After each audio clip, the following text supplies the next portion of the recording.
diolch, diolch. Good. Louis?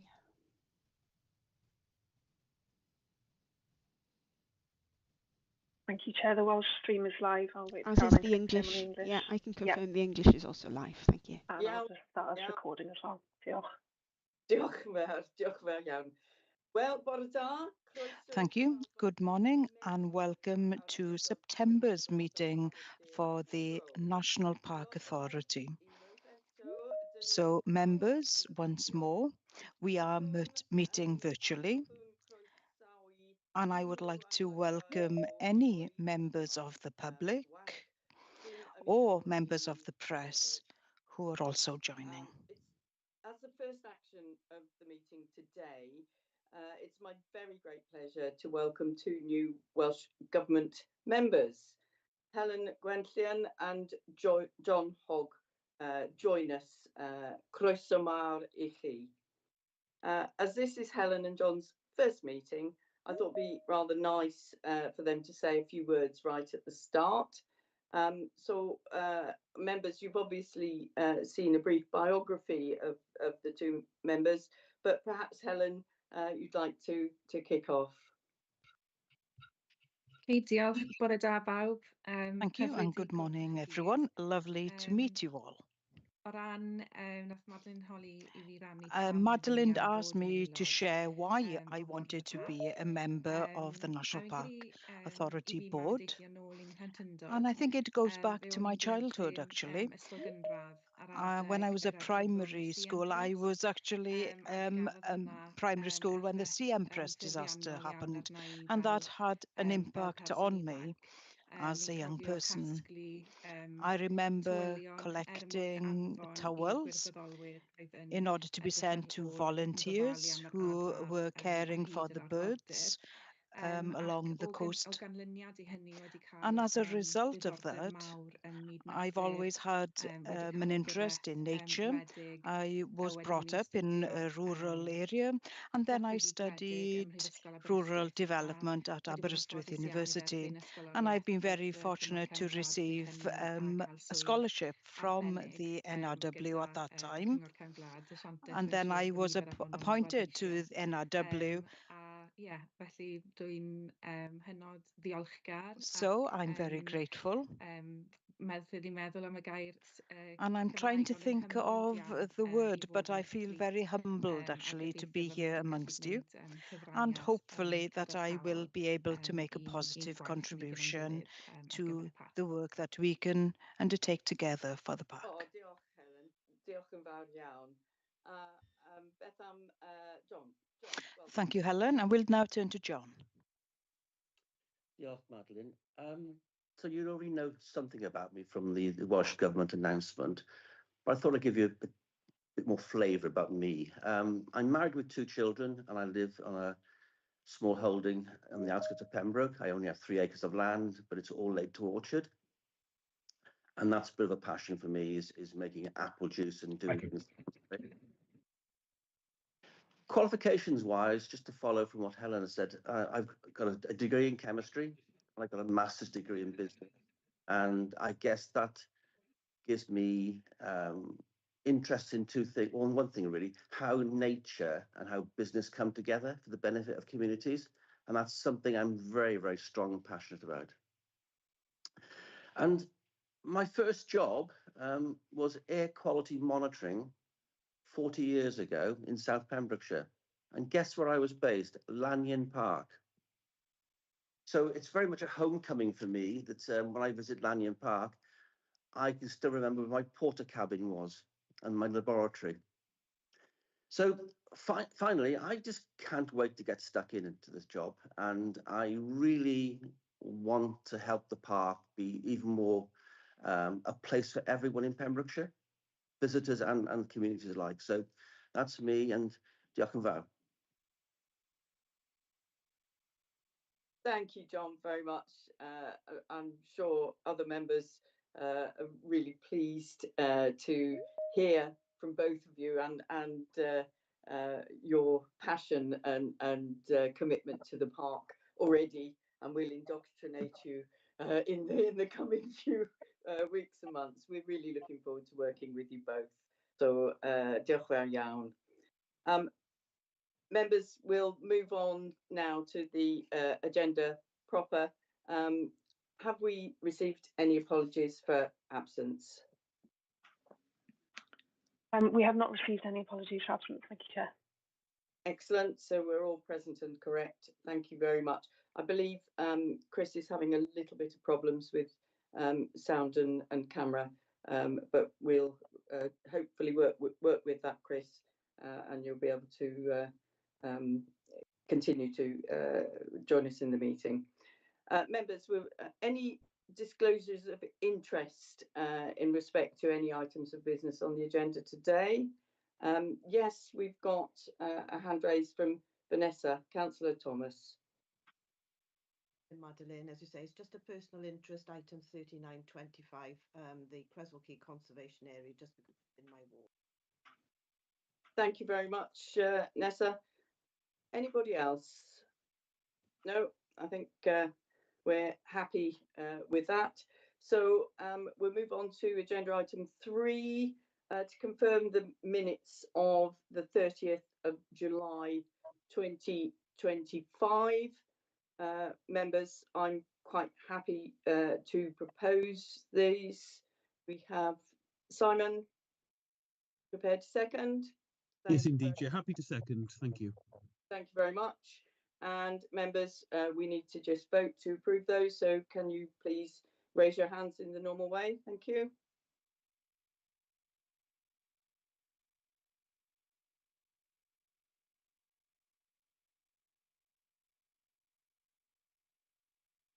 Thank you. And I'm assuming that those members who didn't raise their hands, including the 2 new members, are abstaining because they weren't present at the meeting. So we'll just have for abstentions, please. Thank you. And that's carried, members. I just want to highlight one item before we move on to the action log, which is just to remind everybody about the Walk for Wellbeing on Friday. There's a chance for people to get involved with formal walks that have been allocated, and I know Georgia reminded you all about this a couple of weeks ago. But members, this is an opportunity really to celebrate the importance of the wonderful coast path for people's well-being. And so if you can't join in a formal part of the walk, just go out. Can I encourage you all to go out on Friday and just enjoy the coast path, please? It's so important that we use this wonderful part of our resource and indeed the focus of our park here. And I think a lot of members of staff are getting involved, including Tegrin. I think, Tegrin, you're going to be walking and supporting one of the access walks particularly. So good luck with that. And I hope everybody enjoys it on Friday. If we just move on to the action log now, members. So 914, the pay and grading appeals and review. Tegrin, perhaps I could just pass over to you for a quick update on that. Yes, thank you. And as I'm sure you know, those of you who've been here previously, this has been a very lengthy process, and to all purposes, it's now come to an end. And we did have fewer appeals than expected, but everything has now been brought to an end. In terms of review, unfortunately, Joy Ackley, the head of People Services, has just had surgery yesterday, which now means that she will not be with us for the coming 3-4 months. And I think we have had a message that everything is fine with her, but we will try and do some work on this, and perhaps having Joy's input into any review is most valuable. So the time frame will slip somewhat, and it will be somewhat closer to the end of year in order to ensure that that happens. So perhaps we'll have to tweak that timetable, but that's partly based on Joy's recovery. But there's part of it that we can do, just making sure that we're doing a comprehensive review, if that's okay. Diolch, Tegrin, and obviously we all pass on our best wishes to Joy for good and speedy recovery. Members, any questions or points you want to ask? No, okay, well, the next two, 1080 and one partnership framework, those coming to the next meeting. We've got an explanation of the single tender actions there on 1082. And thank you very much, officers. I'm very happy that the SPG does cover reuse and minimising waste. That's item 1083. So happy that you've confirmed that with me. Thank you very much. Any other actions or items members would wish to raise? No, thank you very much. Okay, well, we'll move on to Chair's announcements now. Item 5. I have to start with, obviously, members will all be aware of the outcome of the recent judicial review, where the announcement came on Friday.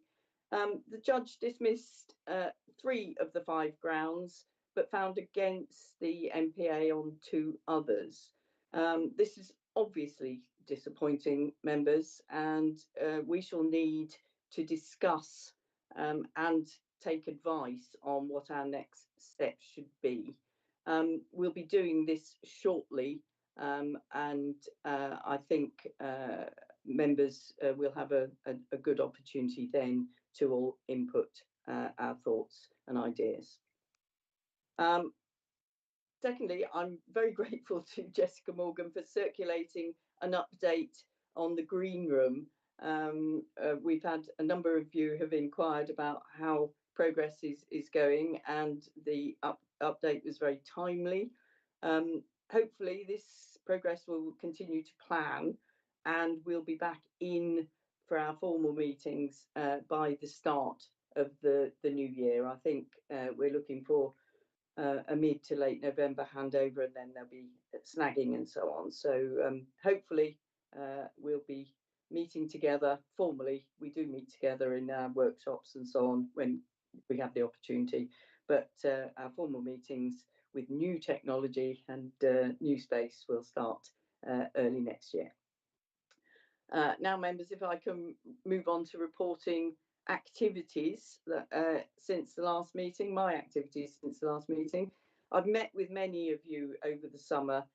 Many thanks. It's been really great to have the opportunity to chat and get your feel for the park and how it's going, and also get to know you a bit better.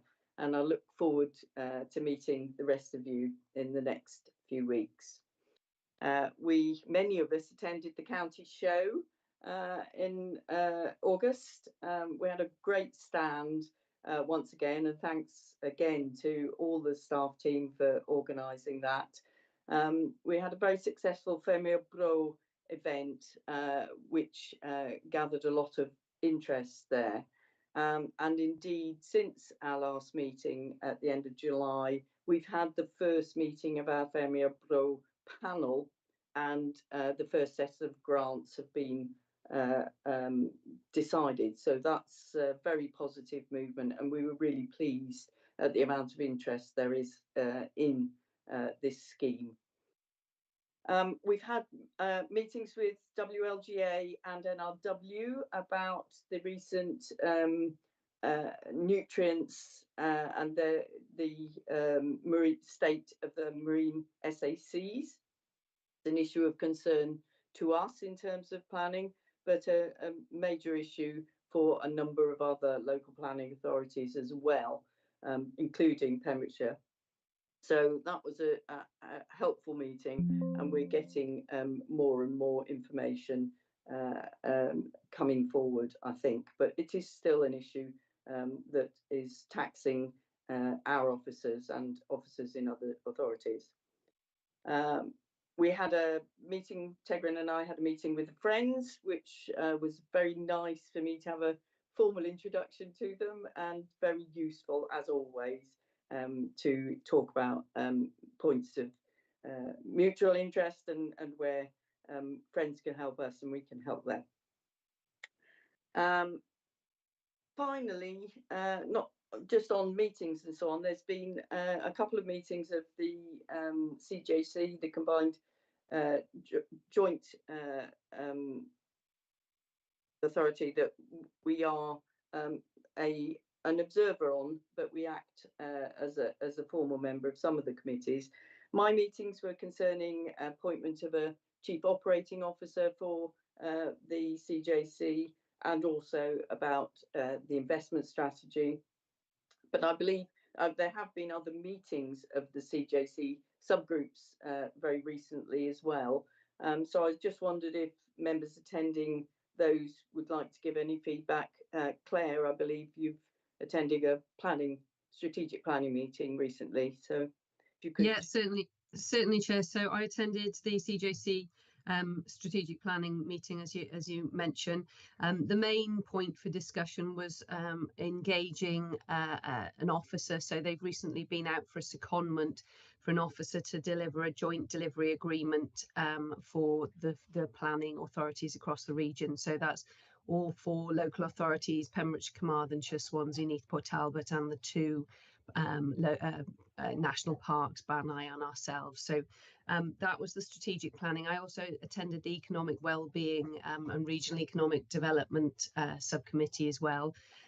Their main point of discussion was an update on the regional economic delivery plan. This delivery plan was written probably 2.5-3 years ago, and so this is a midpoint review of progress. Generally perceived that we had made a lot of progress on some of the projects, but I think the economic environment has changed, so I think there's a lot of reflection and review ongoing. So I hope that's helpful, but if anybody wants any more detail, please get back to me directly. Thank you, Claire. That is very helpful. I'm very keen that we always hear back from members where they have represented the authority. Any other input? Mike, has there been a transport meeting recently? Perhaps you'd like to. Lovely. Apologies, first of all, if there's any background noise. It's the fan on my computer. I failed to attend the last meeting, mainly because of failing to log in and the persistent noise of this computer that I have. So and perhaps I can catch up, if possible, with Emma at some time for an update. I would really appreciate that. Diolch yn fawr iawn. Diolch, Mike. Yes, as indicated there, officers always attend these meetings as well, so we're always represented. But Mike, perhaps we can help you. Somebody from IT can help you with a bit of support with your equipment as well. Perhaps a discussion after the meeting would be useful. Yeah. Okay. Thank you for that, but I've got a new computer on order. Oh, perfect. Perfect. Diolch fawr. And thank you for the feedback there, Claire. And finally, I would like to acknowledge the fact that we haven't had meetings during August, but our staff have been working extraordinarily hard, as always, particularly out and about at shows and events, but also obviously keeping the show going. And we receive information about comings and goings of staff in the newsletter very often, but and so welcome to those staff that have joined us, and we bid farewell with good wishes to staff who have left or will be leaving in the future. But I would like to acknowledge, take a moment just to acknowledge a member of staff who this August completed 40 years working with the authority. So Llongyfarchiadau, Brian Southern.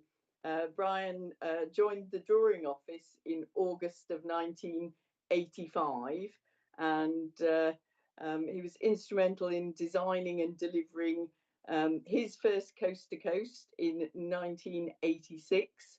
And since then, he's been involved every year. It's been a key part of his role, but has also included designing exhibitions and signage and interpretation. And just like to acknowledge extraordinary service to the organisation. Thank you very much, Brian. And we look forward to you continuing your great work with us over perhaps not the next few decades, but certainly for a good while to come.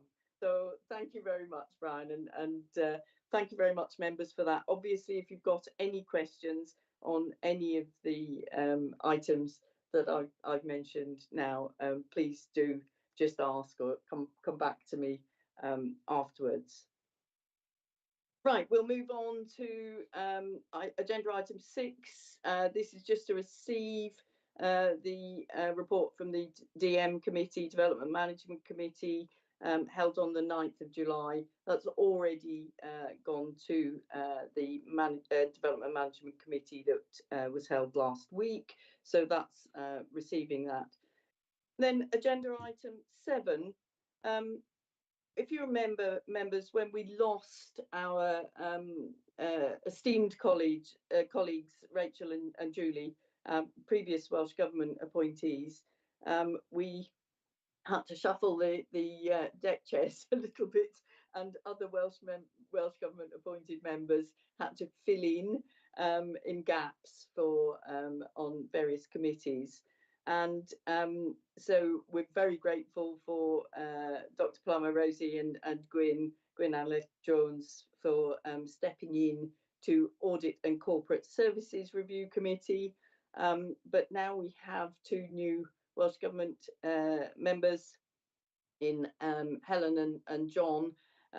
I'm proposing that they step into the Audit and Corporate Services Review Committee slots, enabling Rosie and Gwyn to step back to return to their usual posts. Members, I think we need a vote on this, please. So, Rosie, you raised your hands. I was happy to second if you needed it. Perfect. Thank you very much. Yes, I did. So proposed by myself, seconded by Rosie. Could we go to the vote on that, please? Thank you.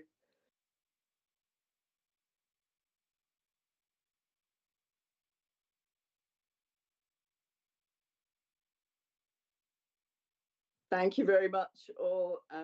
And I am pleased to say that both Helen and John had agreed to this before this meeting, so that's that will move into that. The employee forum, Gwyn, I thought that you were happy to stay on that as voted on. Is that the case? Diolch yn fawr iawn. I think that would be really helpful. Thank you very much indeed. So Gwyn is already the member of that, and so we'll continue.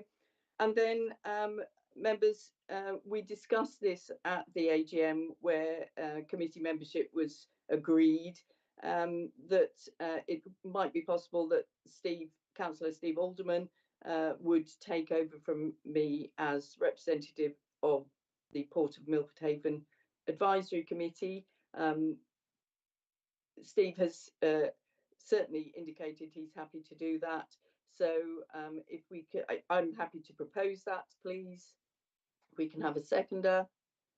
Mike, thank you very much indeed. And if we go to vote on that, please, members.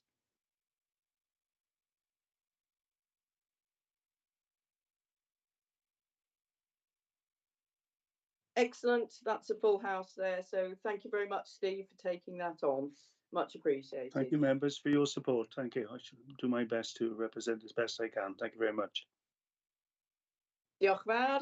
Right, we'll move on to agenda item 8 and the first of our reports to consider today.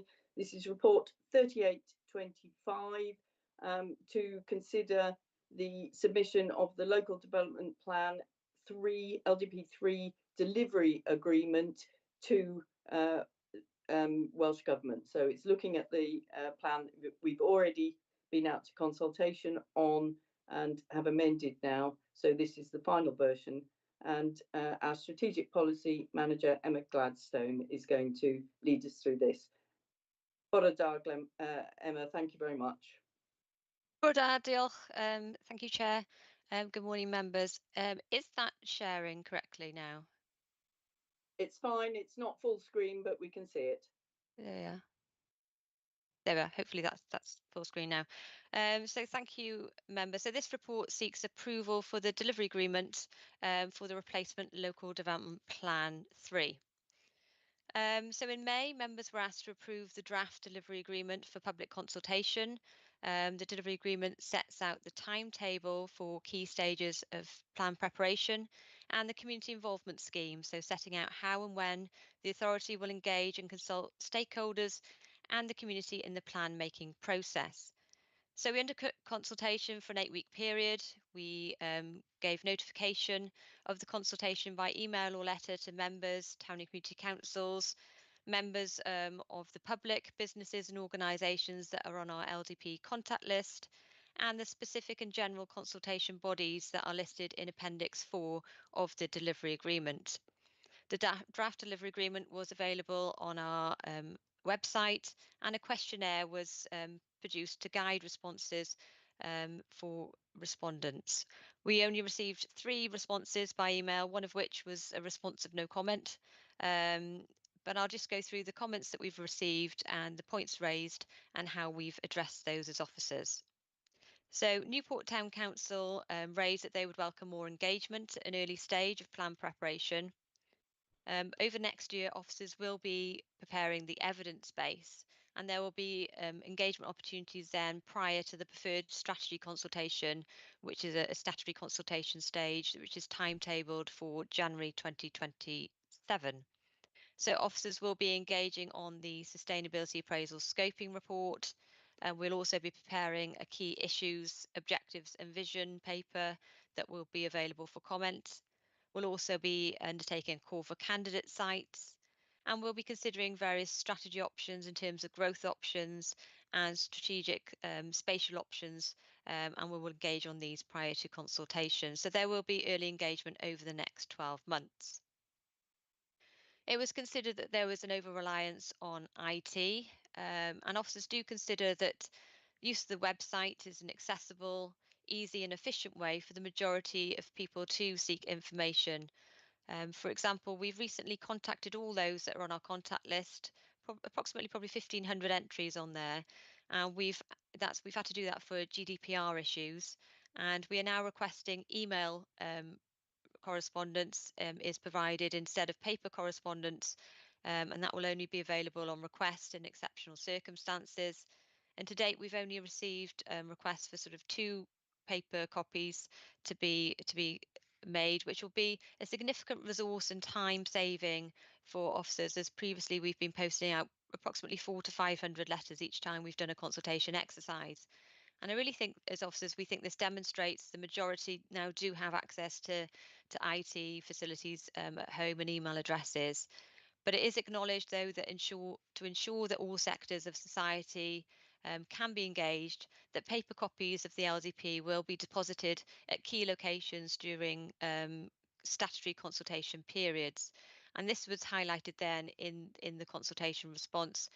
The draft delivery agreement did state that we would only deposit paper copies at Lanyon, but now on reflection, we are going to make bilingual paper copies available at Oriel Park and at libraries at Newport, Saundersfoot and Tenby libraries, so people can access the statutory consultation, preferred strategy and deposit consultations.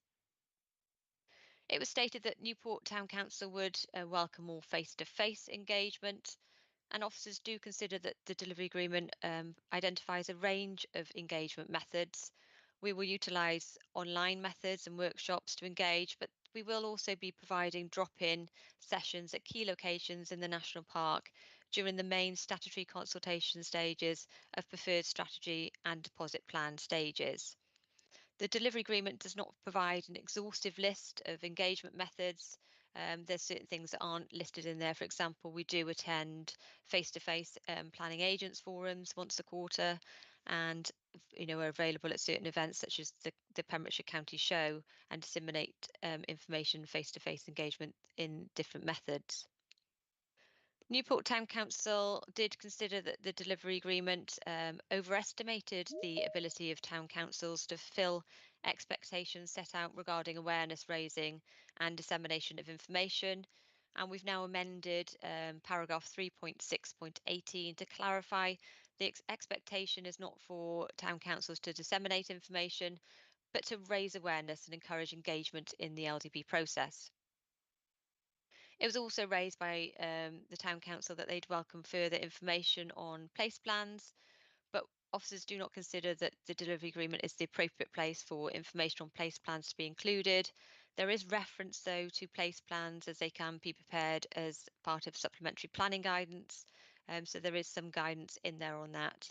And just to note as well that myself and the Director of Place and Engagement, Sarah Morris, met with Newport Town Council last year to discuss opportunities and the process of preparing place plans, and there's also significant guidance on Planning Aid Wales website. On this slide, I've shown the timetable which has been updated following consultation. We received a consultation response from the Welsh Government, and they provided some guidance and suggestions on the timetable. So I just quickly run through the broad timetable that we've identified now in the delivery agreement. So currently finishing off the delivery agreement, hopefully members will approve this today, and then it will be submitted to Welsh Government for their agreement and then published on the website, hopefully this month or next month. And then we'll start work on evidence gathering over the next year. So as I've said, we'll look at the key issues to inform the vision and objectives of the plan, and we have got a workshop planned for members in November. We'll have some engagement and consultation on the key issues alongside the Sustainability Appraisal Scoping Report. We'll obviously be undertaking a call for candidate sites for a 3-month period early next year. And we'll also then be considering as officers strategy options for spatial strategy where new development should be directed, and a growth strategy in terms of how many new homes and jobs will be required over the plan period. Once this work is undertaken, there will be a formal consultation then on the preferred strategy, which is timetabled for January to March 2027. Welsh Government did suggest pushing this consultation back by 2 to 3 months to give officers additional time. However, there are local elections in May 2027, and a purdah period may kick in at the end of March, so we need to finish this by the end of March. The following year then will be the deposit consultation. That's the full draft of the plan, which is timetabled for March to May 2028. Welsh Government then suggested delaying the submission of the LDP from July 2028 to October 2028 to allow sufficient time to prepare a report of consultation following the deposit consultation and to align with reporting cycles. So officers have moved this back then to October 2028, and this is consequential changes then for the examination period, and timetable for adoption is November 2029 rather than July 2029. So the LDP 3 preparation will take place over a 4-year period. So the following sentence is now deleted from the delivery agreement, where we'd previously said that we were aligned with Welsh Government guidance that we would prepare in 3.75 years, and that's obviously to take account of advice from Welsh Government. On this slide, I've just got an apology to make. Sorry, members, there was an error in the delivery agreement that was presented to members, and grateful for Dr. Havard for highlighting this. So we need to amend paragraph 5.1.1 to refer to the consultation that's now been undertaken. So we'll just refer that consultation was undertaken for an 8-week period. We've considered responses, prepared a report of consultation. National Park Authority has considered the report of consultation and hopefully, subject to approval today, approves the delivery agreement September 2025. And then we'll add in then the date that the delivery agreement is agreed by Welsh Government. So, as I said, following agreement today, submitted to Welsh Government for their agreement and then published on the website, and everyone will be notified of that publication. And then we will commence formal preparation of LDP3. And as I said, there'll be a workshop for members in November on issues and would welcome input from members on that. Thank you very much. Diolch, Emma. Once again, really impressed by the responsiveness of you and the team to the consultations.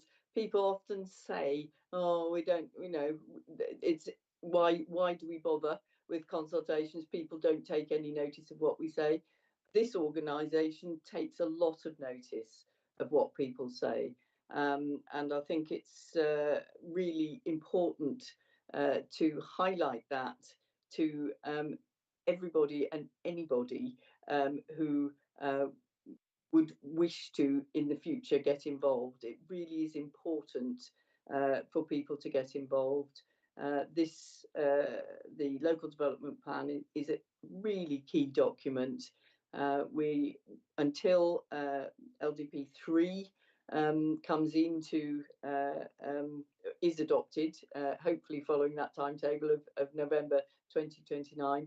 LDP2, which you will remember was only approved in 2020, so it's a relatively recent, will stay in place, and it guides our decisions and is a key part, particularly reflecting development in the park. So it's something that we always consider in a lot of detail when we're looking at DM meetings. But we're looking here to have approval for the detailed delivery agreement, and then to note the report and also the integrated impact assessment, which once again I've always highlighted as being such an important document there. Members, I've got 2 members wishing to speak, or 3 currently. Rosie, Dr. Plummer. Thank you. And first, Madeline, can I pick up on that point about responsiveness? I continue to be hugely impressed by the way we do follow up on individual responses to our consultations. It's fantastic. As ever, I thought that it was a very thorough document, and thanks to all involved. It made me reflect a bit because I joined PCMPA when we were preparing LDP2, and it was so useful to see the process through. I get quite wistful now. I won't be seeing LDP3 to fruition, but I very much commend engagement with it to our new Welsh Government appointed colleagues too. Enjoy it. It kind of really sets the tone. You see it develop. Can I also commend the approach of moving towards things, whilst also, retaining the opportunity to consult paper copies held in key locations. I think we all accept that e-coms aren't perfect yet, and whilst we do also have to recognise the increasing cyber risk-aware circumstances, so we need to be really careful about how our protocols, how we send that information, clear subject lines, trying to avoid spam, so we make sure that we are actually reaching people. Just because of practicalities, just a note. I know we're all aware of it, but I think it's a point of touch base for us. I thought it was really commendable that Newport Town Council engaged so closely and provided views. And obviously, as always, it's disappointing we didn't have more. I mean, thank goodness Welsh Government does respond. That's great too, of course. I know that LDPs seem a bit ethereal and a bit long term, so I suppose it's quite hard for people to engage with them. I've got a very few points that I'll send to Emma for kind of future development thinking, but overall, really good, great adjustment to the timetable, and I'm very happy to support the recommendations myself. Thanks. Thank you, Rosie. We'll move on to Simon, please. Yeah, thank you, Chair. This is a report of exceptional quality, and you know, it's so comprehensive. Notwithstanding any further debates or contributions, I'm happy to second. If Rosie was, if she was moving the recommendations A, B, and C on page 15, I'm more than happy to second them. Thank you. Yes, I was just saying I'd support them, but I'm very happy to propose it. I thought whichever. Thank you very much. So I've got a proposer in Rosie, seconder in Simon. I think it's only for approval of the delivery agreement to be submitted to Welsh Government. The other 2 points are to note, but we'll take that to the vote after everybody else has had their chance to input. Councillor Clements. Thank you, Chair. I won't repeat what everybody said, but thank you, Emma. Comprehensive and straightforward. I suppose I'm just mindful of the limits that are being placed on development along Sat Rivers currently, and I'm just recognising the issues that PCC have had in getting their LDP2 across the line, and you know, we're sort of in limbo at the moment there. So I note that the delay for a couple of months, but I suppose my question is, I know it's a number of years away, but is this doable? Because say we've been hanging around for a long time with PCC, so I think I'd like some confirmation and clarity on that, please. Thank you, Chair. Yes, it's exercising us all, as I mentioned earlier on. Emma, would you like to come back, or Sarah perhaps? Yeah, I can come back quickly, and Sarah can also come back as well. So yeah, at the moment we've looked at the implications of the recent SAC guidance for marine, and in the national park we do seem to be largely unaffected by the area of nutrient neutrality. There may be some other issues that we are seeking information from Dŵr Cymru Welsh Water on capacity issues, and we'll be working with them to ensure that we do have a deliverable plan. But at the moment, the timetable seems realistic. We've got the available resources, and we're confident we can deliver. Sarah, I don't know if you want to come in and say anything further. Yeah, just to reiterate that point, really, the initial publication in July by NRW, they did not break down by water body, so they just published information showing that we had sensitive features across the marine SAC that were failing because of nutrients. A couple of weeks later, then they broke that down by water body and flagged that they would only apply a nutrient neutrality requirement for water bodies that were failing both biologically and chemically, so where you had high levels of DIN, but also we're seeing phytoplankton develop. So for us in Pembrokeshire, that means that the affected area is the Milford Haven inner water body, and the national park, as Emma said, does not have significant settlements draining into that water body. Therefore, the nutrient neutrality requirement is not as big an issue for us as it is for Pembrokeshire County Council, or as it is for Carmarthenshire and Swansea in relation to the Bury Port Inlet. We will have some rural catchment caught by it, and we are still committed to working regionally to look at mitigation measures that can be brought forwards. And as Emma said, we do still have the position where we have a number of settlements draining to other water bodies around the marine SAC, and we are needing to check compliance with permits for wastewater treatment works that are draining into those locations with Dŵr Cymru. Further conversations with NRW around the approach to be taken there, whether we're going to need upgrades to ensure compliance with all permits. So we're still working through that process. But the nutrient neutrality requirement for us is a lesser requirement than some other LPAs across West Wales. Thank you very much, Sarah and Emma. And I think, yes, we're fortunate, in our timetable, I think, really. And PCC, it's been very difficult for them. So I hope members are reassured that the timetable is doable, members believe. So we'll move on to next contribution, John Hogg. Thank you, Chair. Emma, a really good report. I enjoyed reading it. I guess a lot of the detail will come down the line as we go through the various stages.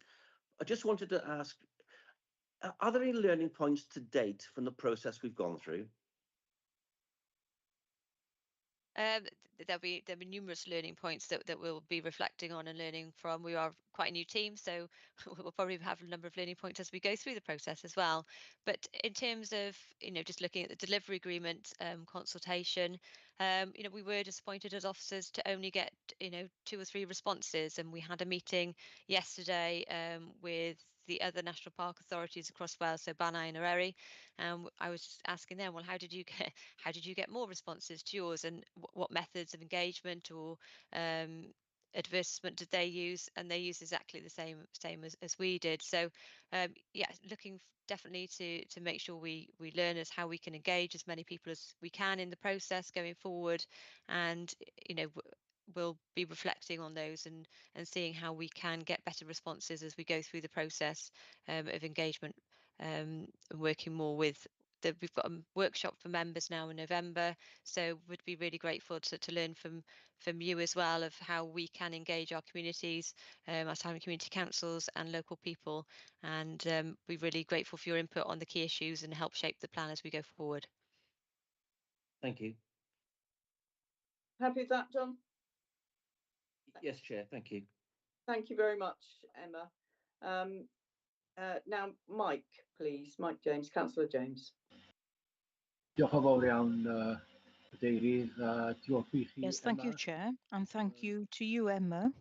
A hwn, dipyn o waith, a dim ond This has meant a great deal of work, and you're only just beginning. o tudalennau, Over 100 pages. dipyn o waith wedi mynd mewn i hwn. So a great deal of work has gone into this, and I'm most grateful to you, Emma, and the whole team. Edrych mlaen In looking ahead siarad gyda cyngor cymys and speaking to community councils, bydde'n bosib i chi feddwl would it be possible for you to think about, as we go on and proceed with this, to have group meetings via Teams,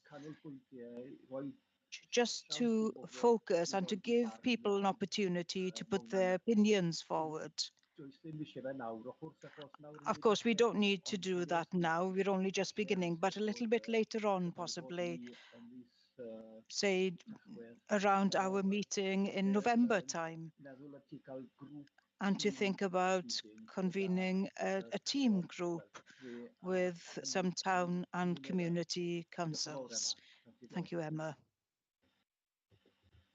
Diolch, Mike. I know that we do have meetings with the councils all together, but Emma, I'm sure that's something that you can fit into the timetable. Perhaps you'd like to respond. Yes, thank you, Councillor James. That would be very beneficial. We're going to have this workshop for members on key issues, and then we're going to discuss with members whether that would be beneficial to have a similar online engagement event with town and community councils. So it would seem that would be good to engage them on key issues early on, and when we get to key consultation stages, at those sort of preferred strategy consultation stage and deposit consultation stage, there will definitely be online presentations and also drop-in engagement sessions. So officers will be out at various locations around the national park to engage and answer questions as well. But yes, an early issues session may be helpful as well for community councils. Thank you. Diolch, Emma. Diolch yn fawr. Yes, very helpful for awareness raising as much as anything, and hopefully increasing our responses as we go through the process. Helen Gwenllyn. Diolch, and thank you, Emma, being the sort of first batch of bundles are considered as a new member. It gave us plenty to think about as a new member. Picking up on a few things, and forgive me, I understand this is sort of setting out the framework of delivery for going forward, so it might not be the place to pick up on specifics, but I think I've got sort of one perhaps comment or question around it is great to see the proportion of affordable housing that's been allocated in sort of the key headline figures, but in terms of perhaps challenging us as an authority and being aware of some of the social and economic issues in the park in terms of outside of the allocation of affordability of housing, whether we consider explore the impact of new and increased housing allocations on the language, on the Welsh language, and also on sort of local economic activity, because I think if we were to look at what is happening socially within the park, they are probably two key areas. Coming from an SME perspective, just knowing how availability of staff and being able to have enough staff locally to be able to run your businesses. I'm sure hospitality businesses would agree strongly on that point. And it's just sort of, ensuring if we're going to build more housing in our naturally protected area, then that housing needs to meet the needs of the social and economic objectives of the area as well. Thank you, Helen. Diolch. Emma, do you want to come back on that? Yes, thank you.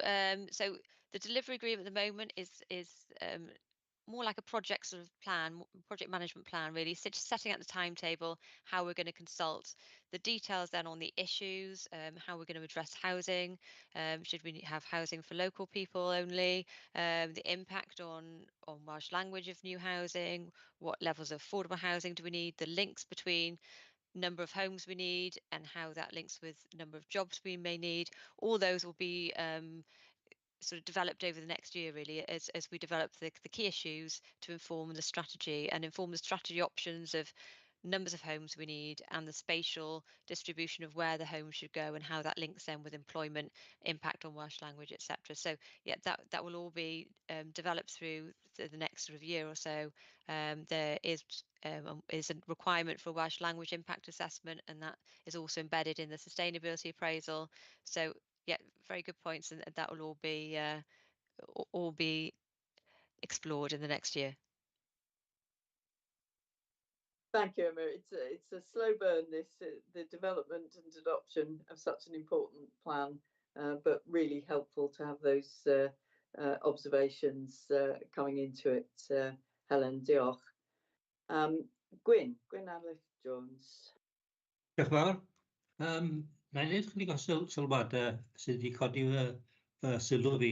Thank you. I will make a few comments that have come to my attention in terms of the response and the Welsh language, and I will mention this in English to Emma, who will be taking this comment. The Welsh language considerations in the consultation, I suppose, came up to the end of that little paragraph. It says, no comments were received regarding the Welsh language.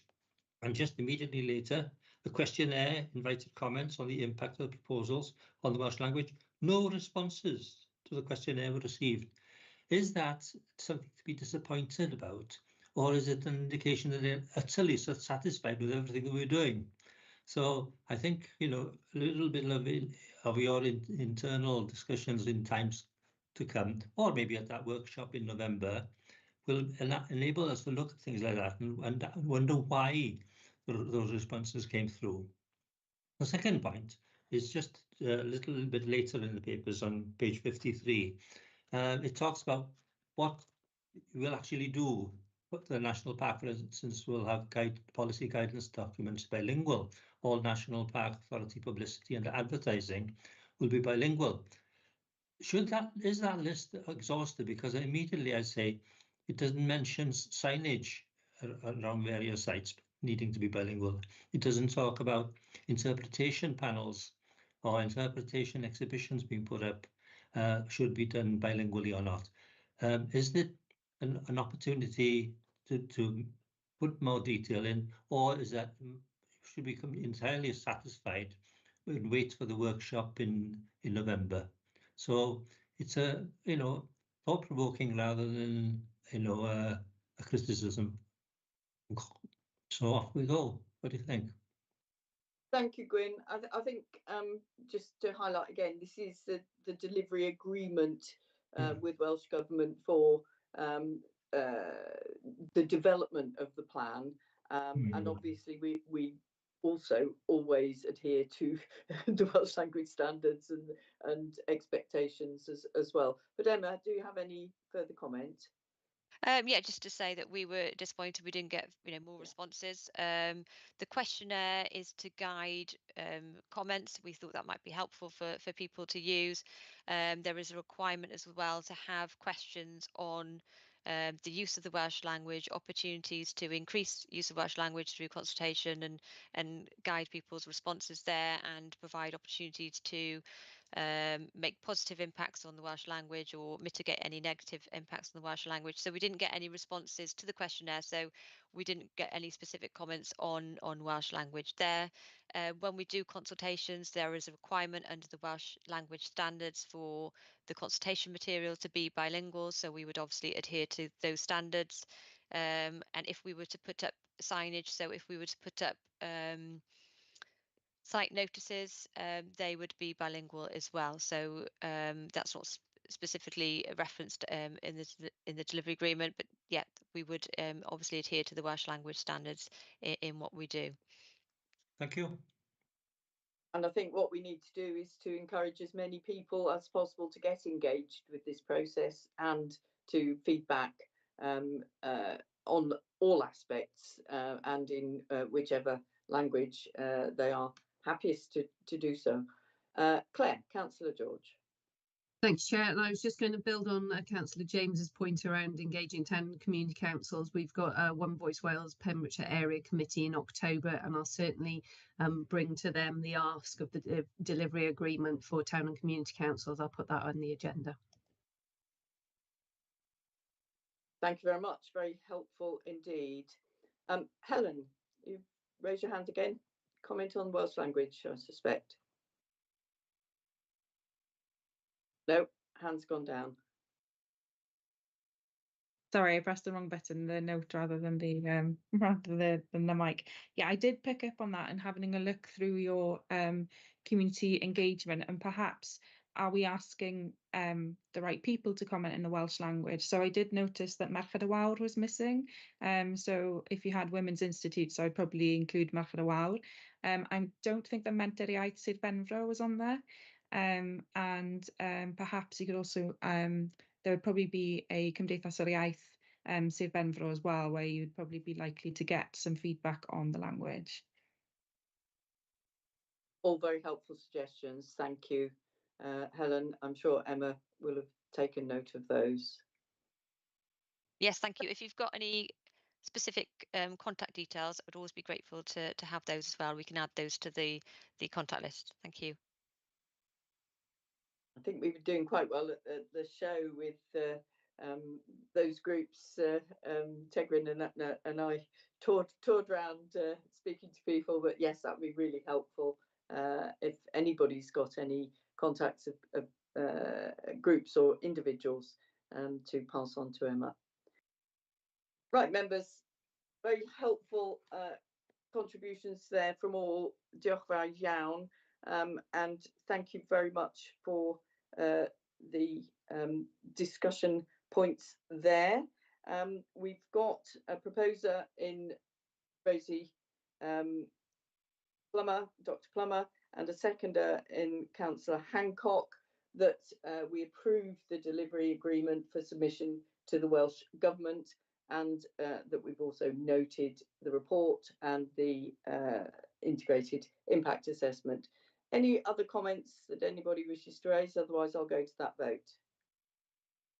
Okay, we'll vote on that, please, members, if you can raise hands in your usual fashion.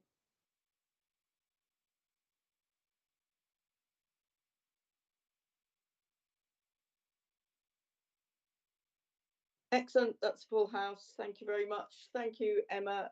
That's approved, so please do go ahead with the submission there, and you'll be able to then amend Obviously, that we also expect you to make any minor amendments that are necessary, including the changes highlighted in your presentation there, and adding the date that Welsh Government hopefully agrees it. Thank you, members. We'll move on to report number 3925.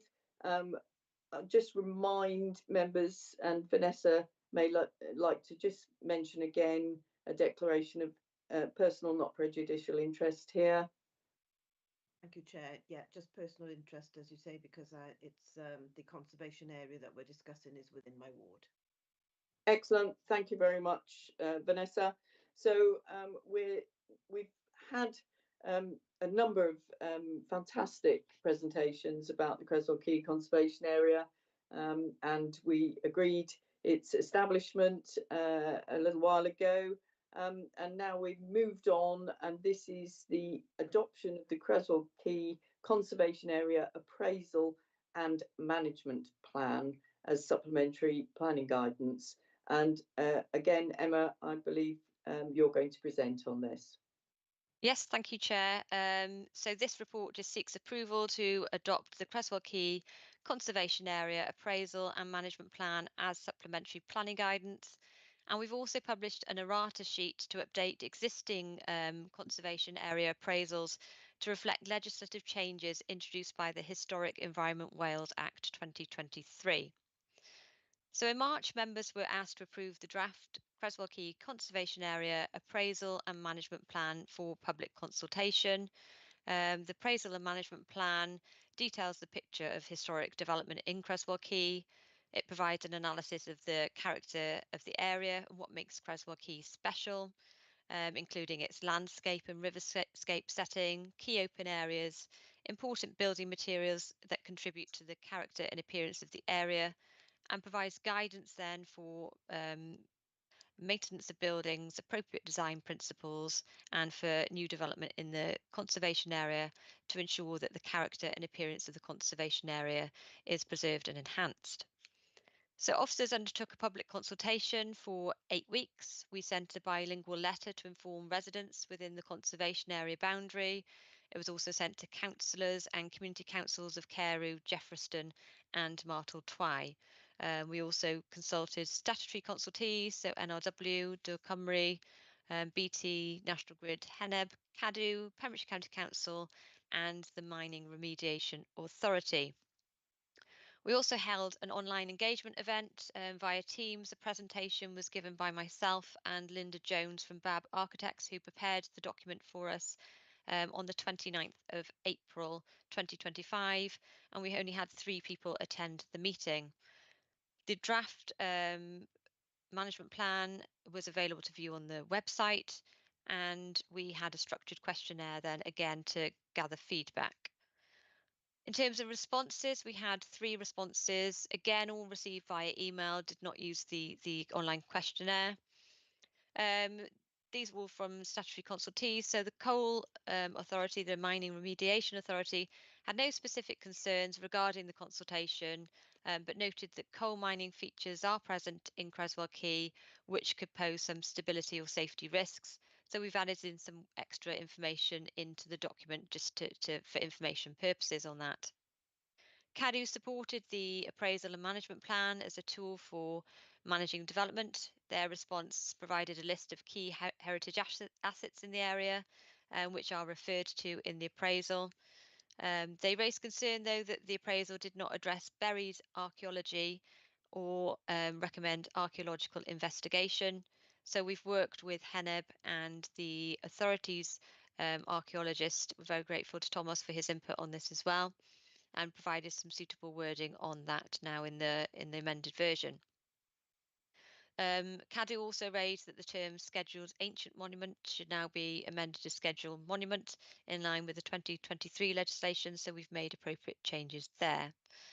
As I said, Heneb confirmed that there is potential for important archaeological deposits within the conservation area, and we worked with them and our archaeologist for appropriate wording on archaeological considerations and guidance for further investigation. We've also prepared an errata as Appendix D to the MPA paper for existing conservation area appraisals. So those are currently adopted as supplementary planning guidance. And this errata sheet has just been developed to update those appraisals to reflect legislative changes introduced by the Historic Environment Wales Act 2023. So it lines the previous legislation and what's now been updated, and we plan to publish that on our website to update those existing SPGs. Thank you very much. Thank you, Emma.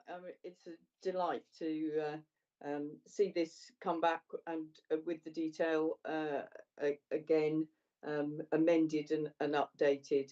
And thank you for mentioning Linda Jones there, who's done a great deal of work on this as our officer who would usually be dealing with it as a resident of said conservation area. So we've got a number of questions and points for discussion to be raised here. And first one is Councillor Clements Dye.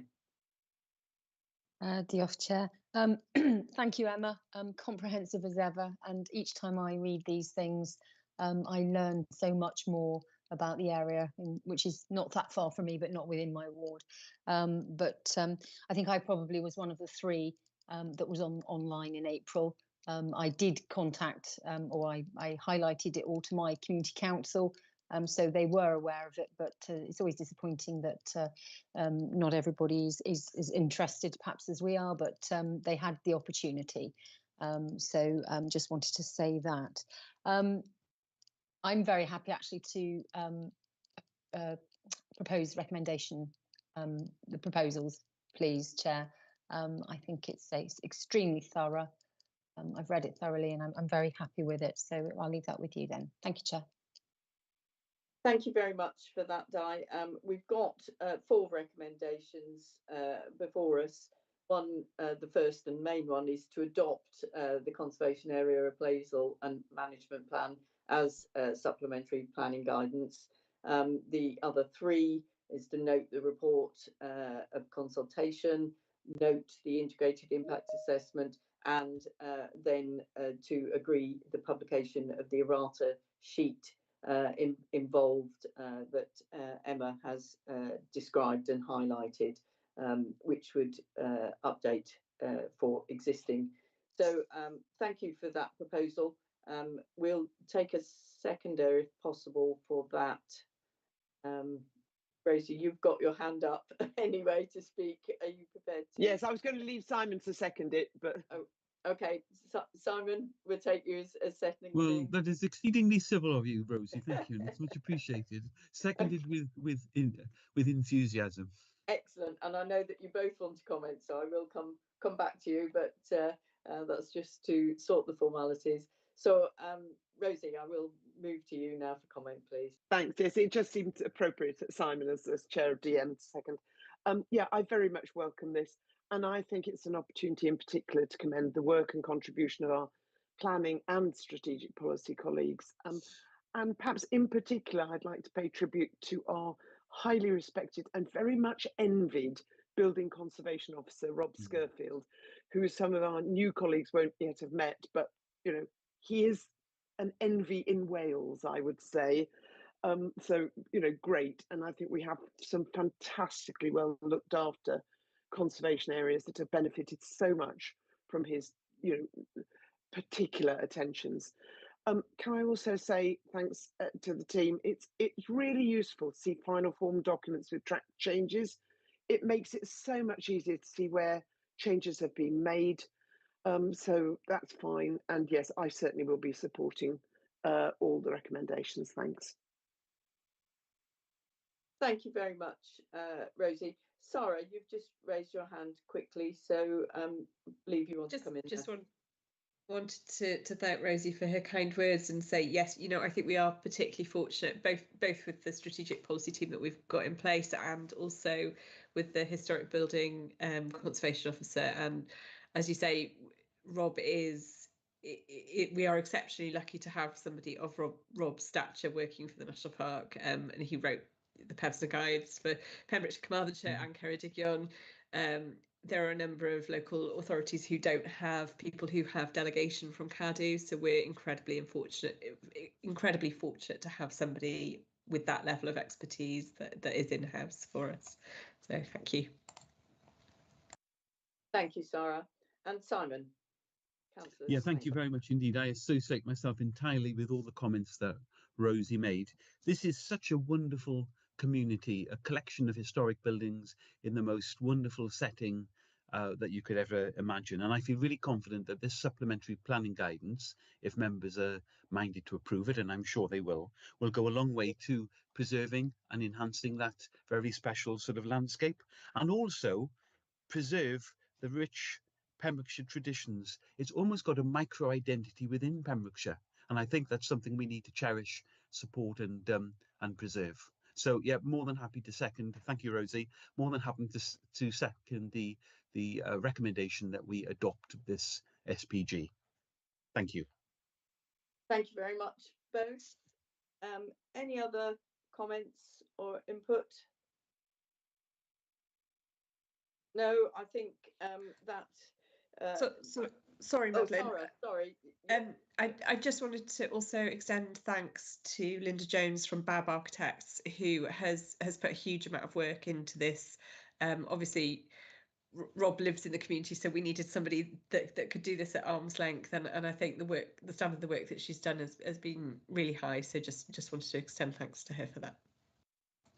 Indeed, and we've benefited from Linda presenting at a couple of meetings on this item, haven't we? And being very aware of the excellent and high quality work that she's done for us here. Thank you. So, members, I don't have any other comments or inputs, so I'm going to go to the vote on this. I'll take all 4 of the recommendations together.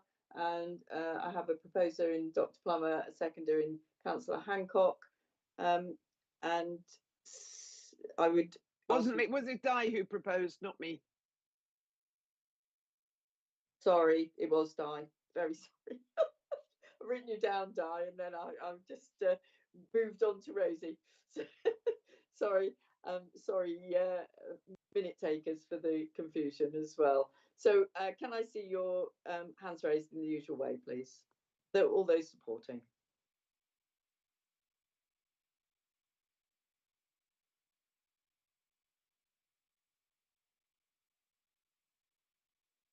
Thank you.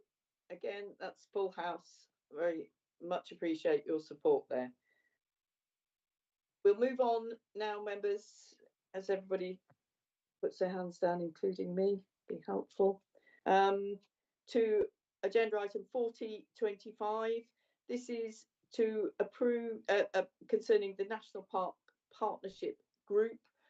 This is the group that is to help us with the delivery of our partnership plan, which we approved. So this is to approve the draft terms of reference and membership for the partnership group, which I think is going to have a bit of flexibility with it.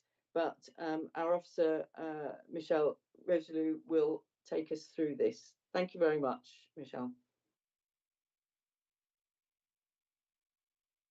Thank you very much, Chair. Good morning, everyone. By way of background, one of the things to emerge from our engagement when we were preparing the partnership plan was that a planned partnership should be established. Very reasonable suggestion, really.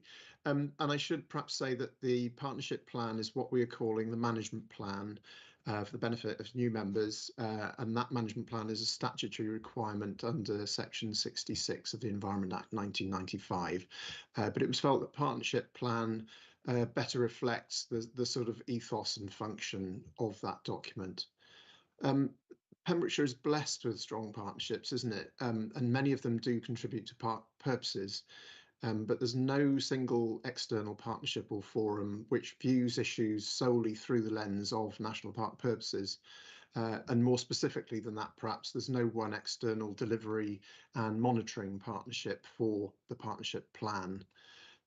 For our previous management plan, officers convened what was called a reference group. That was really quite a small entity, really, and its primary purpose was to contribute to the scope and content of the management plan. So it wasn't really in any way comparable to what's proposed here.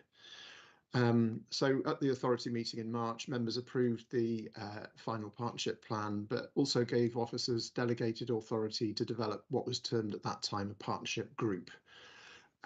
We had already gathered together in January a meeting of the many partners identified as being involved in delivery of the partnership plan as part of the planning process. And we asked that meeting what people thought about a partnership, and there was general support for it.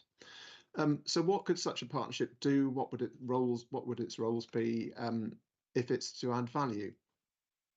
I've put these in the report. So just to summarise, really, that group should take a strategic view. The partnership plan itself is a 5-year plan, but its horizons are greater than that, really. The group should foster collaboration, and this is in the spirit of Section 62(2) of the Environment Act, which sets out the duty for relevant authorities to have regard to national park purposes in the conduct of their own business. Section 62(2) would likely only apply to a subset of forum members, but nevertheless it would apply. The group could help spot gaps and opportunities in terms of the challenges which we know require additional effort in the plan period, and help propose solutions to be taken forward. The group can also help report on progress. We are not the only organisation that monitors the relevant things. So in terms of the state of the park itself, the outcomes we're trying to achieve, the efficacy of policy, if I can put it that way, and then at a sort of operational level, the impact of projects and programmes. So those are all elements where different members of the forum or group could help out.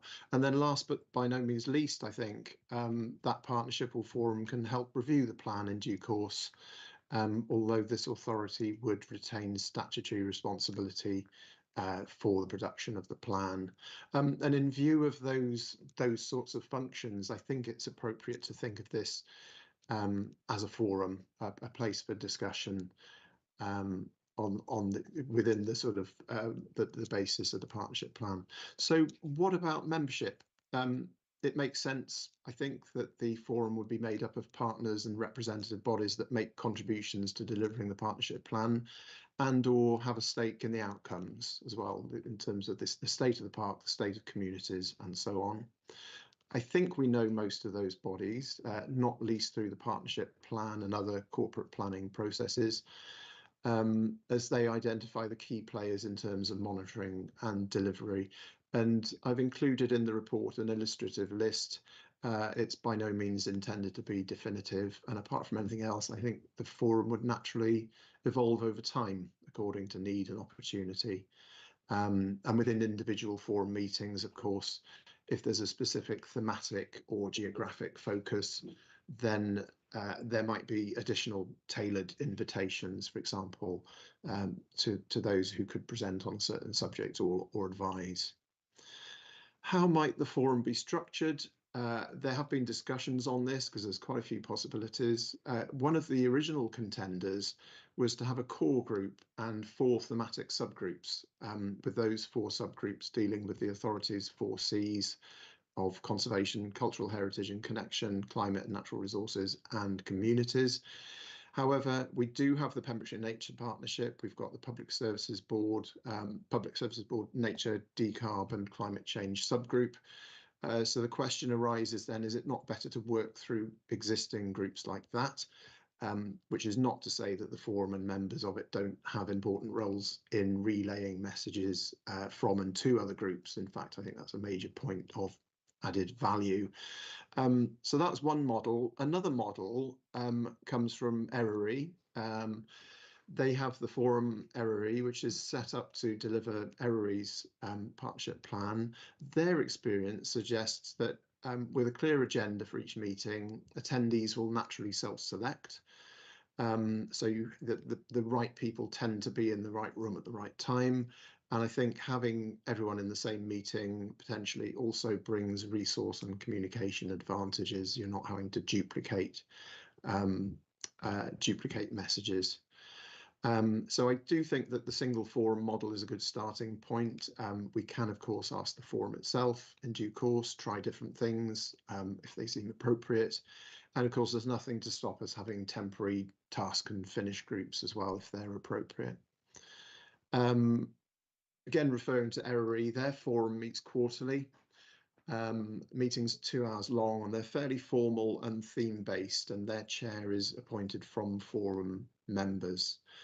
In terms of member representation on our forum in Pembrokeshire, it's proposed in the report that the chair and deputy chair of this authority would attend forum meetings, and offers of representation will be drawn from senior management and from the relevant service and topic leads, depending on the themes for each meeting. So just to wrap up, really, we've got draft terms of reference for the forum attached to Annex 1 to the report. If approved by the authority today, subject to any comments members might wish to make, we would take that to the Partnership Forum at its first meeting for agreement. And of course, any substantive proposals for change by the forum itself could be considered by the Chief Executive in consultation with the chair of this authority.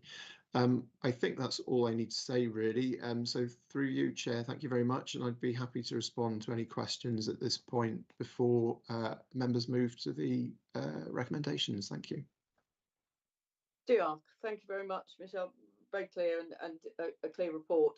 And certainly it seems so obvious, doesn't it, that even just changing the name of the plan has already made us think about doing things differently. So I think it's really positive, and certainly aiming to enhance but not duplicate activity is a really key way forward, I think.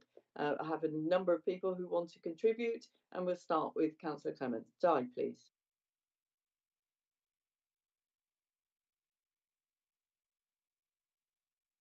Oh, sorry. Thank you, Chair. Thank you, Michelle. I suppose I know it's a change of name and everything, and I'm just it's the I want to ensure that we're not duplicating, because I mean, like, I sit on Visit Pembrokeshire. We've already got that arrangement with Pembrokeshire Nature Partnerships and things like that. So we've got to be really quite careful how we deal with it, so that we don't duplicate, because it's quite easy to do that, isn't it? And also, it says it's going to be reviewed in terms of its added value to park purposes, which is obviously, is not working, and we need to sort of think about alternatives. So how will it be reviewed? Will it come to MPA? Will it come to audit? How will that process be? How often will it be reviewed? And what sort of what's the sort of KPIs that you'll determine? Have you how effective it's working, I suppose? Because we want that from the word go, so that we can see trends and how if we are successful. I think is my point. So perhaps you might be able to help me with that, Michelle. But thank you, Chair. Thank you, Michelle. Would you like to come back on that? Yes, thank you. Yeah, absolutely agree, of course. And we do have a partnership framework whereby we do review the partnerships that the authority is involved with, to sort of assess them for their continued added value, both ways really, in terms of what the authority gets out of it and in terms of the value that the authority can impart outwards as well. So I think that would be the main mechanism, really. I suppose we'll also get a feel from attendance as well, frankly. If attendance drops off, we can certainly go out to people and say, well, what, is there something we're doing wrong? What extra could we do? So I think between those two, we will be feeling the pulse on this one. Thank you. Thank you, Michelle. I think the clear message is this is to help us deliver, everybody deliver the park purposes, which is the focus for this. but it's getting that engagement. We really highlighted that we weren't going to be able to deliver the partnership plan on our own, and ensuring engagement is obviously a key part on ensuring that we get delivery as well. I think that the KPIs, Di, are already included in the two plans. We looked at the partnership framework as Michelle just referred to, but also the corporate plan last meeting, and I think there were a number of KPIs in that. So when we receive our reports from Maya in the future, we'll be able to keep some track of it, but specifically I think it would be a review annually as to how the partnership working is going on.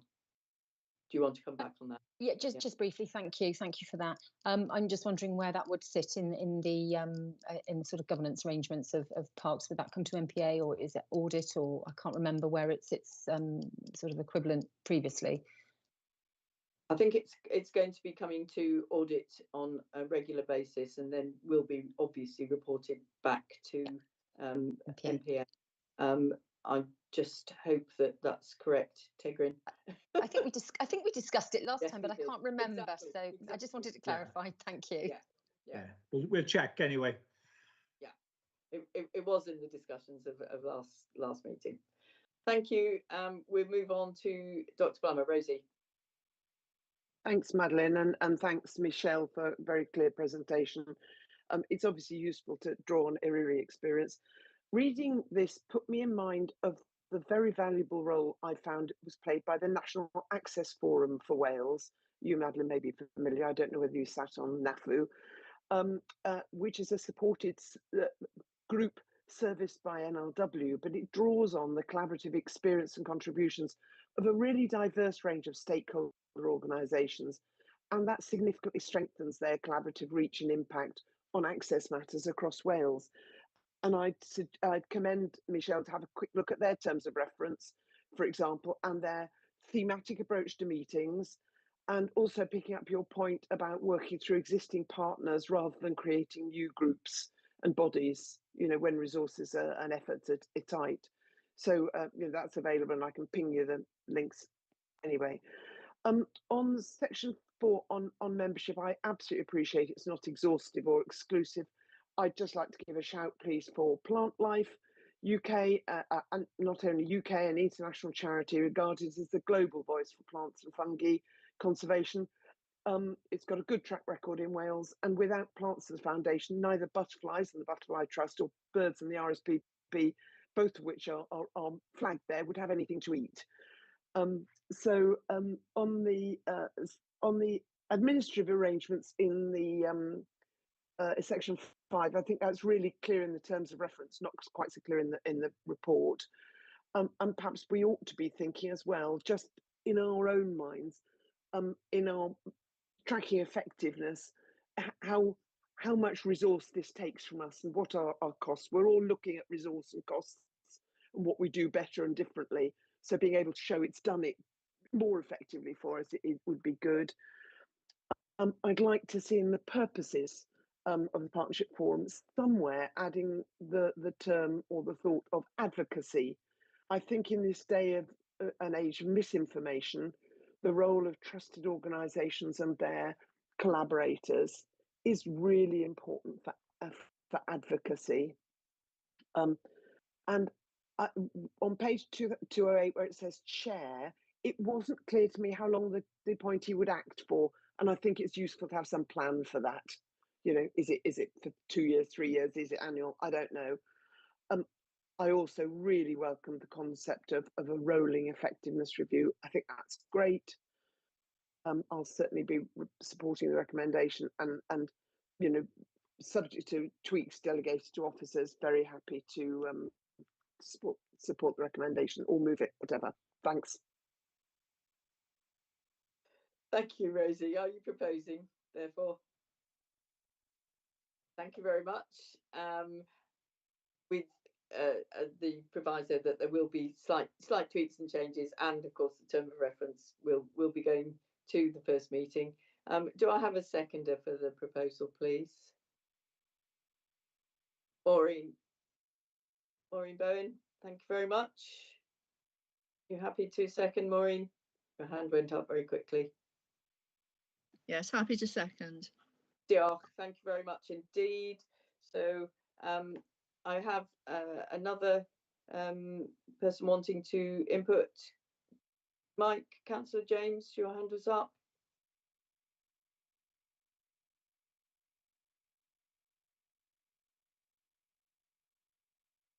No, perhaps it was a legacy hand in that case. Members, any other thoughts or contributions? I will just confirm that both Claire and I are happy to stand as members of the forum in the first case. We felt that it would be helpful to our partners to indicate how important this is for the park, and therefore having the chair and deputy chair there, we hope leads people to realise that. No other contributions, so thank you very much, members.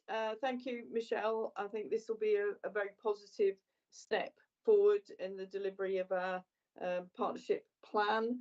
I have a proposer, this time definitely from Rosie, and a seconder from Councillor Bowen Maureen, to accept both the terms of reference for the partnership plan, and to agree the member representation being Claire and myself.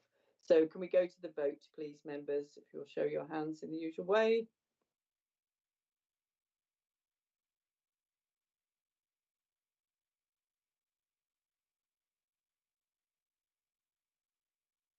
Thank you very much. Again, full house. Thank you. You take your hands down. I'll just take a quick feeling from the room. We've got one further item, which is to approve a consultation response on broadcaster meetings. It's 11:30. Are people happy just to continue now, and then we'll finish the meeting, and we'll be then getting back together again afterwards. So, okay, we'll continue on now, members, to report number 4125. This is consultation on extending the duty on local authorities to broadcast meetings. This has come from the Welsh Government, and our Democratic Services Manager, Caroline Llewellyn, is going to take us through this. Thank you, Caroline. Thank you, Chair. Good morning, members. So the report before you sets out a draft response to this consultation on extending the duty to broadcast meetings, which also suggests introducing a requirement for national park authorities to broadcast its statutory meetings, the NPA and the Standards Committee. As you're aware, the authority already broadcasts these meetings together with its other committees, the Development Management, Audit and Corporate Services and Operational Review Committees. However, officers would prefer that this is undertaken on a voluntary basis rather than as a legal requirement, because as a small authority with limited resources, any of these meetings would not be able to proceed if technical issues should arise and broadcast was not possible. The consultation also seeks views on retention of recordings. Our recordings are currently stored for 12 months under the authority's retention schedule. However, if this is extended, potentially to 6 years, there could be cost implications in the future.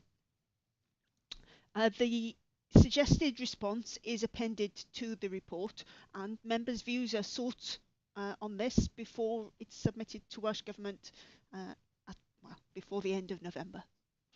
Thank you, Chair. Thank you very much, Caroline.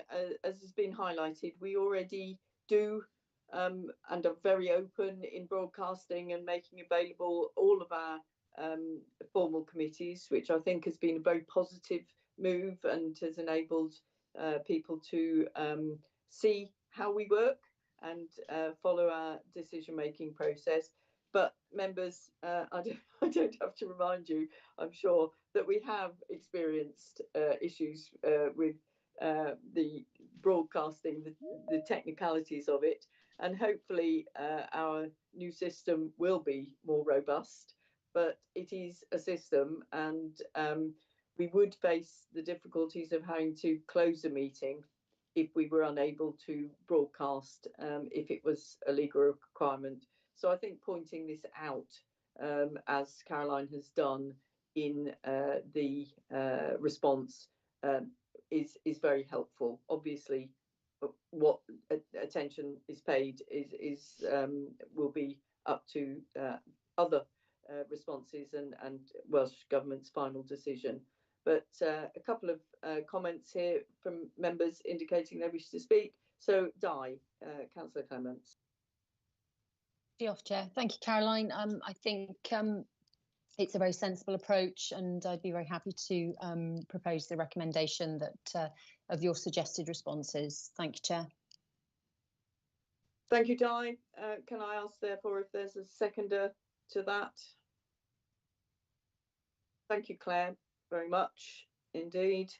So we've got a proposer and a seconder to accept the recommended or to accept the consultation as highlighted. Rosie, Dr. Plummer. Thanks, and thanks to Caroline for drafting this. I think broadcasting in the way we do is invaluable for public transparency and inclusion, and I think it's certainly important that we consider carefully how we respond on this. I've sent to Caroline and copy to Mike, because they drafted it, a few suggested tweaks to the response. I'm not going to go through them here. I don't think that's necessary. I think it's more helpful for them to look at those suggestions. They're effectively officer delegating, so that I wonder about the retention period, and I think it would be unfortunate for us to have to hold recordings for 6 years. I noticed Charles Felgate's on the call, unusually for an NPA, and I just wondered whether, there are, thinking about it, there are any legal implications. We have recently had call on minutes, and minutes are our formal record of the meeting, and whether bringing this to a 6-year holding gives it a sort of different standing, which we might want to shy away from, and I certainly wouldn't want to see it as a legal requirement. I like Caroline. I think we have to think about not only our own resource for making sure that we can broadcast meetings, but the world, stuff happens. So I think it'd be really sad for those meetings to have to be broadcast as a legal compliance. Anyway, subject to those sort of comments I've made through to Caroline and Mike, and therefore any officer tweaks that they feel they wish to make, I'd be very happy to second. Thanks.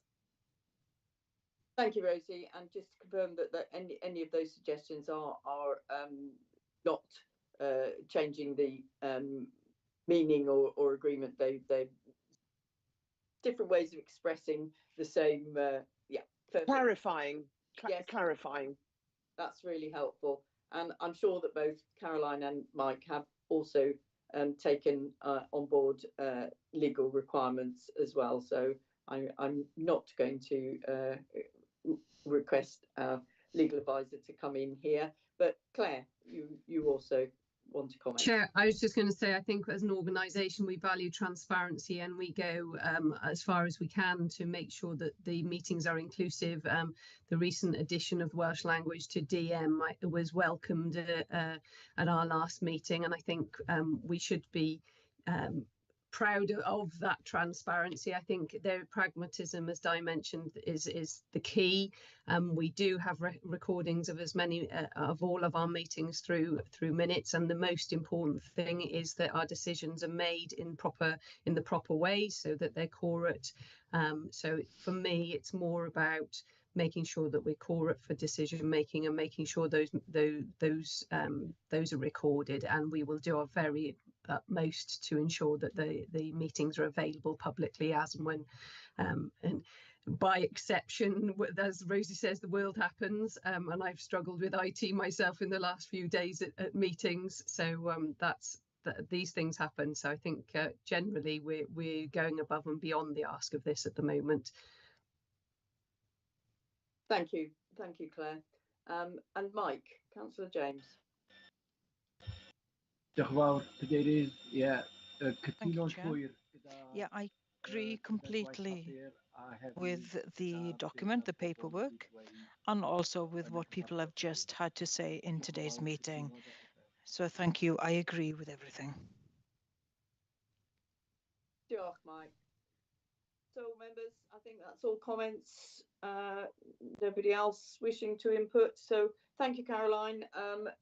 We have a proposer in Councillor Clements and a seconder in Councillor George that we should accept the recommendation to endorse your response, and I'm sure that you will take on board the comments that have been received and made during the meeting as well, before those are finally put forward.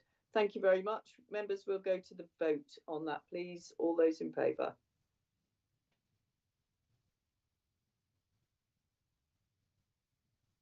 Excellent. Thank you very much indeed. Once again, that's a full house, so that is approved. So thank you, members. It's been an important meeting today to get through the delivery agreement for the LDP to be submitted, the adoption of Creswell Key Conservation Area appraisal and management plan, which is a great step forward, and also moving forward with our partnership group and inclusive advice, and then formally on how our meetings are broadcast to the world. So very grateful for that. Chris Williams, Councillor Williams, have got your hand up. You wish to make a comment, Chris? No. Apologies, no. Not at all. Slow hand. So members, I'll close the meeting now for today. Thank you very much indeed. And I'll be grateful if members will stay online now for further discussion, and then we'll be staying online for the workshop later on. So thank you very much. We can end the live streaming, please, Caroline and Georgia.